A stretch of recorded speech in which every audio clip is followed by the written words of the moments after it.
अभिवादये अहमस्मि गवीश द्विवेदी यत्र भवतां स्वागतम् एतस्मिन् डीडी न्यूज़ वार्ता प्रसारणे। आदौ प्रमुखवार्ताः। संसदि अनेकानि विधायि कार्याणि सन्ति सूचीबद्धानि। राज्यसभायां सततं विरोधपरं कोलाहलं समापयितुं सभापतिः अद्य समाहूतवान् सर्वदलीयम् उपवेशनम्। ह्यः अपि एतदर्थमेव कृतमासीत् उपवेशनम्।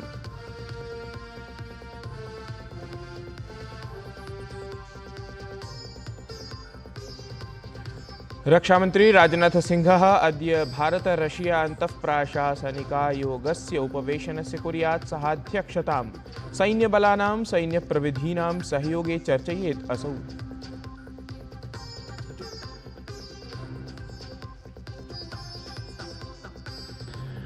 ज्ञानवापी प्रकरणे अद्य इलाहाबादस्थिते उच्चन्यायालये भवेत् वादश्रवणं। बदायूंस्थिते न्यायालये नीलकण्ठमहादेवमन्दिरं विरुध्य जामा मस्जिद इत्येतस्मिन् प्रकरणे अपि अद्य भवेत् वादश्रवणम्।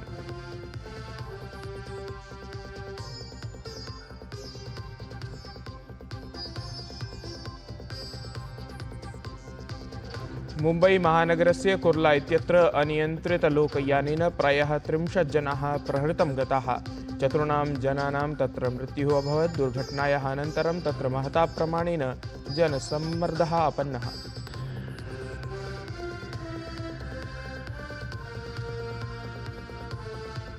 इस्राएल देशस्य प्रधानमन्त्री नेतन्याहू उक्तवान् सीरिया देशस्थिते गोलन हाइट्स इत्यत्र चिरकालं यावत् भविष्यति इस्राएल देशस्य आधिपत्यम्।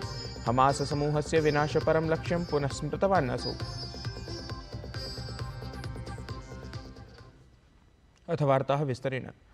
प्रधानमन्त्री नरेन्द्र मोदी ह्यः पानीपतनगरे महिलाशक्तीकरणदिशायां विशिष्टां योजनाम् आरब्धवान्।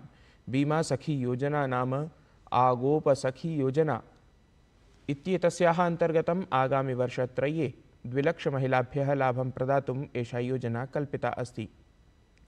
प्रधानमन्त्रिणा तावत् एतदालक्ष्य 25,000 आगोपसखी योजना लाभार्थिनेभ्यः सम्बद्धं नियुक्तिपत्रं वितीर्णवान्।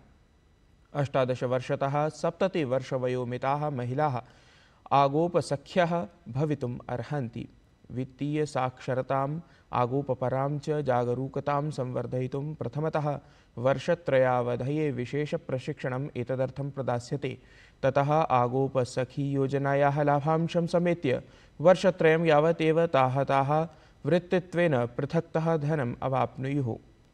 प्रधानमन्त्रिणा तत्र उक्तं यत् विकसितभारतस्य सङ्कल्पानुगुणं नारीशक्तिः अतीव माहात्म्यं सन्धत्ते इति।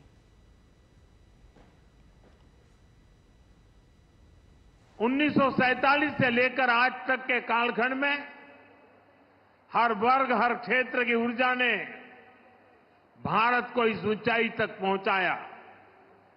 लेकिन 2047 के विकसित भारत के संकल्प की सिद्धि के लिए हमें ऊर्जा के ढेर सारे नए स्रोतों की जरूरत है। ऊर्जा का ऐसा ही एक स्रोत हमारा पूर्वी भारत है, हमारे भारत का नॉर्थ ईस्ट है, और ऊर्जा का ऐसा ही महत्वपूर्ण स्रोत है हमारे देश की नारी शक्ति, भारत की नारी शक्ति।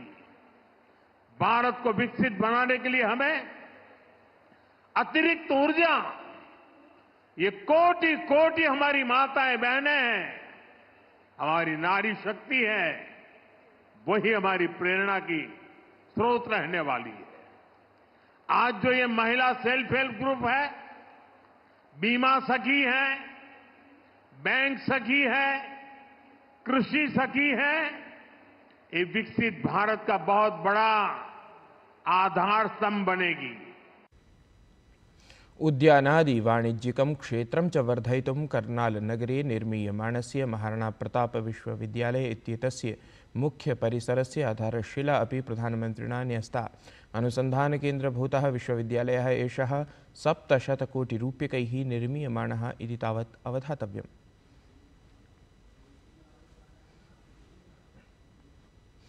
जयपुरे rising Rajasthan global investment summit इत्येतस्य उद्घाटनं प्रधानमन्त्री नरेन्द्रमोदी गतदिने कृतवान्। असौ तत्र राजस्थान ग्लोबल बिजनेस एक्सपो इत्येतस्याः प्रदर्शन्याः अपि उद्घाटनं कृतवान्। जयपुरे आयोज्यमाने एतस्मिन् सम्मेलने राजस्थानराज्यस्य मुख्यमन्त्री भजनलाल शर्मा प्रधानमन्त्रिणे चन्दनकाष्ठनिर्मितं खड्गम् उपायनीकृतवान्। प्रधानमन्त्री तत्र निवेशकैः सह जायमानस्य आत्मनिर्भरभारतस्य विकासयात्राविषयिणीं चर्चामकरोत्। तत्र असौ उक्तवान्, एकस्मिन्नेव दशके भारतं विश्वस्य बृहत्तमार्थव्यवस्थासु पञ्चमे स्थाने आगतम्। तत्रैव देशस्य MSME इति सूक्ष्मलघुमध्यमोद्योगक्षेत्रं तीव्रगत्या विकसति अस्ति। एतादृशावस्थायां भारतम् अनेकेषु क्षेत्रेषु महानिर्मितिस्थलं संवृत्तम् अस्ति इत्यपि तेन उक्तम्।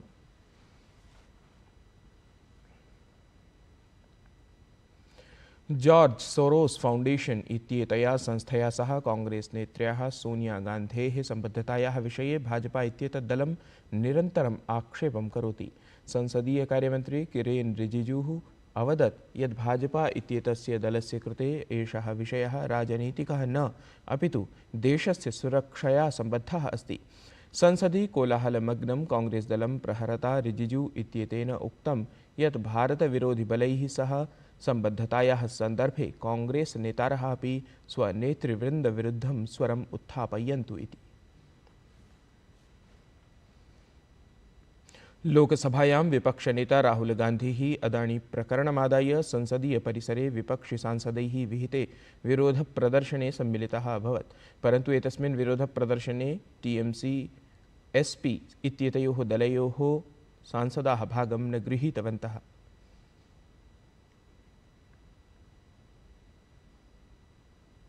इण्डी इत्येतस्यां दलीयसंयुत्यां पारस्परिकसङ्घर्षस्थितिमालक्ष्य संसदीय कार्यमन्त्री किरेन रिजिजू इत्यसौ राहुल गान्धेः नेतृत्वक्षमतायाः विषये प्रश्नान् विहितवान्। किरेन रिजिजू इत्यसौ अवदत् यत् इदानीं कांग्रेसदलं मुख्यतः नेतृत्वं न कर्तुं समर्थम्। एतत् हि तथ्यं तावत् विपक्षिभिः द्रष्टव्यम्। राहुल गान्धेः पार्श्वे वस्तुतः कुशलनेतृत्वक्षमता नास्ति, अतः एषा तदीया एव असफलता इति असौ प्रतिपादितवान्। कांग्रेस और उनके इंडी गठबंधन में क्या चलते हैं, हम उसमें कोई हस्तक्षेप करने का कोई इरादा नहीं रखते हैं। लेकिन हमको भी सुनाई दिया कि इंडी गठबंधन में राहुल गांधी को नेतृत्व लेकर के सबने सवाल उठाया है और कहा है कि राहुल गांधी से इंडी गठबंधन नहीं संभाला जाता है, उसके पास नेतृत्व का कोई क्वालिटी नहीं है।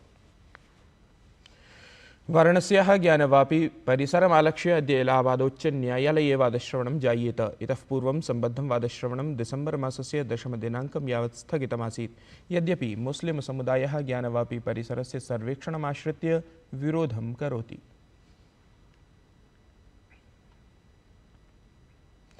उच्चतमन्यायालयेन कृषकान्दोलनसम्बद्धां नूतनयाचिकामभिलक्ष्य वादश्रवणं न अङ्गीकृतमस्ति। याचिकानुसारेण पञ्जाब हरियाणा प्रशासनाभ्यां कृषकान्दोलनविरुद्धं स्थापितं प्रबन्धितजातं दूरीकर्तुं निर्देशः प्रदातव्यः इति आग्रहः कृतः। याचिकायां शम्भु बॉर्डर इति सीमाक्षेत्रम् उद्घाटयितुं निर्देशानपि उद्घोषयितुम् आग्रहः तत्र कृतः आसीत्।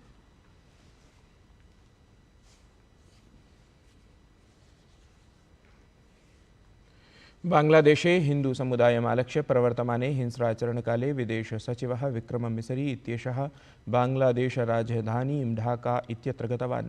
असौ तत्र स्वीयसमकक्षीयेण सह प्रमुखेषु द्विपक्षीयप्रकरणेषु चर्चां कृतवान्। असौ ततः बांग्लादेश प्रशासनस्य मुख्यपरामर्शकेन मोहम्मद यूनुस इत्येतेन सह अपि विशेषचर्चाम् अनुष्ठितवान्। उभाभ्यामपि देशाभ्याम् एतत् उपवेशनं महत्त्वपूर्णं सिद्ध्येत् इति आकल्यते।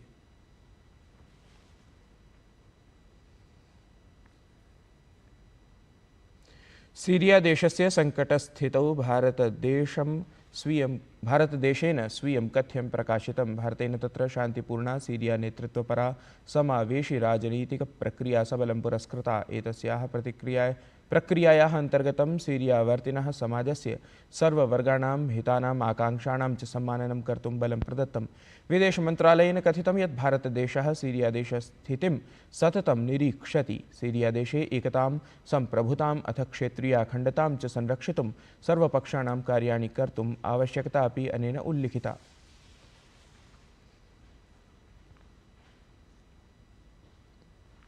मुम्बै महानगरस्य कुर्ला इत्यत्र अनियन्त्रितलोकयानेन 30 जनाः मारितं गताः। 4 जनानां तत्र मृत्युः अभवत्।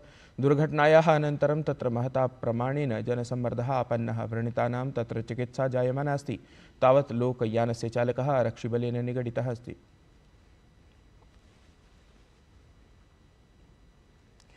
दूरदर्शन समाचारस्य संस्कृतवार्ता सम्पादकः तत्प्रवाचकः च नीतीश भारद्वाजः रविवासररात्रौ कारयानदुर्घटनायां दिवङ्गतः।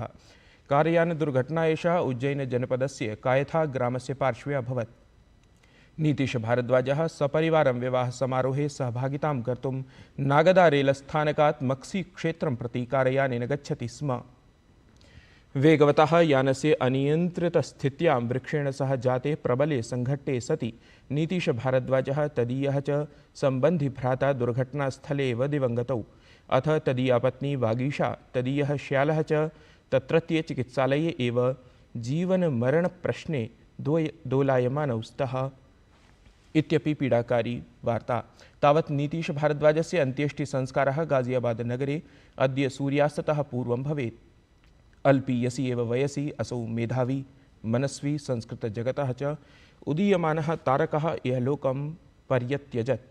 एतत् हि अस्माकं सर्वेषां कृते दुःखास्पदम् अविश्वसनीयं हृदयविदारकं च वृत्तमस्ति।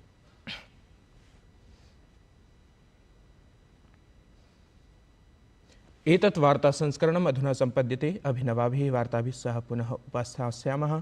तावत् शुभं भूयात्।